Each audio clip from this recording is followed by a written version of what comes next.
you okay, Lil Chu? Oh, I just tripped on my shoe Again? Isn't that the most common thing you always do? Everyone, as soon as you walk into the home, you trip over your shoes because there's no shoe storage solution.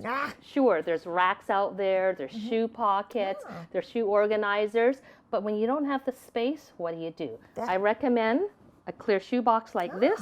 You can see what's inside. When you put a lid on it, it's stackable.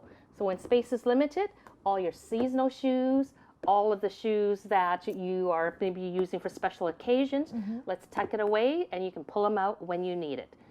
So, ready to get started? Yeah. Okay. Here, put that one so in what there. do we do? Okay, I think that's a special occasion. Oh, shoe. yeah. So let's put that